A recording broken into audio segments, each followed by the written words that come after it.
Low ಮಚ್ಚ ಇವಾಗೆಲ್ಲ ಮಕ್ಳು ಬೋಳಿ ಮಕ್ಳು ಆಗ್ಬಿಟ್ಟವ್ರಪ್ಪ.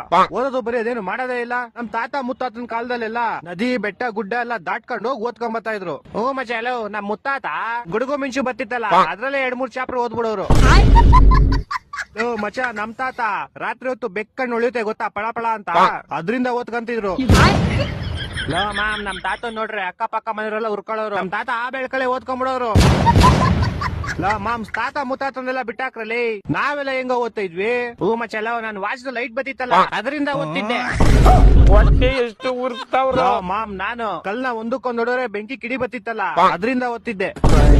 ಎಂತ ದೊಡ್ಡ ತಿಕ್ಕಲು ಕುಡುಕ್ ನನ್ ಮಕ್ಳು. ಮಚ್ಚ ನಮ್ಮ ಮನೇಲಿ ನನ್ನ ರಿಮೋಟ್ ಲೈಟ್ ಬರುತ್ತಲ್ಲ ಆ ಲೈಟ್ ಇಂದ ಓದ್ತಾ ಇದ್ದೆ. ಒಂದೊಂದಲ್ಲ ಲೋ ಮಾಮ್ಸ್ ನನ್ ಕತೆ ಕೇಳ್ರಿ ಇಲ್ಲಿ. ಒಂದ್ ಬುಕ್ ಬೆಂಕಿ ಹಚ್ಬಿಡ್ತಿದ್ದೆ. ಆ ಬೆಂಕಿ 6 ವರ್ಷದಲ್ಲಿ 3-4 ಬುಕ್ ಓದ್ಬಿಡ್ತಿದ್ದೆ. ಕೊಟ್ಟಿದ್ ನನ್ನ ಮಗನಲ್ಲ. ತಪ್ಪ ಮಾಡ್ಬಿಟ್ಟೆ ನೀನು. ಏನ್ ತಪ್ಪ ಮಾಡ್ಬಿಟ್ಟೆ? ನಿಂಗೆ ನಿಮ್ ತಾತಂಗೆ ಓದಕ್ ಇಷ್ಟೊಂದ್ ಚೂಳಿತಿದ್ರೆ ಒಂದ್ ಕ್ಯಾಂಡ್ಲಿ ತಗೊಂಡ್ಬಿಡ್ಬೇಕಾಯ್ತು. ಅಕ್ಕ ನಿಂಗೆ ನಿಮ್ ತಾತಂಗೆ ಓದ್ಬೇಕಂತ ಅಷ್ಟೊಂದ್ ಚೂಳಿತಿದ್ರೆ ಬೆಳಗ್ಗೆ ಹೊತ್ತೇನ್ ತೆರಿತಿದ್ರ? ಬೆಳಗ್ಗೆ ಹೊತ್ತು ಓದ್ಕೊಬೇಕಾಯ್ತು. ಅಕ್ಕ ನೀನೇನ್ ಅವಲೇ ನನ್ ಆಗ್ತಾ ಇದ್ಯಾ? ನಿಮ್ ತಾತ ಮುತ್ತಾತನ ಬಗ್ಗೆ ನಮ್ಗೇನ್ ಗೊತ್ತಿಲ್ಲ ಅನ್ಕೊಂಡ್ಬಿಟ್ಟಿದ್ಯಾ? ಇನ್ನು ಗೊತ್ತಿಲ್ಲ ಮಚ್ಚ ಇವ್ರ ತಾತಂದಿರ್ಗೆ ಒಂದೊಂದ್ ಕ್ವಾರ್ಟರ್ಗೆ ಜಮೀನ್ಗಳು ಮಾರ್ಕಂತಿದ್ರು ಇವ್ರ ತಾತಂದಿರು. ಅವನೇನಾಗ್ತಾವ್ ನೋಡು ಅವ್ನು ಬೇವರ್ಸಿ.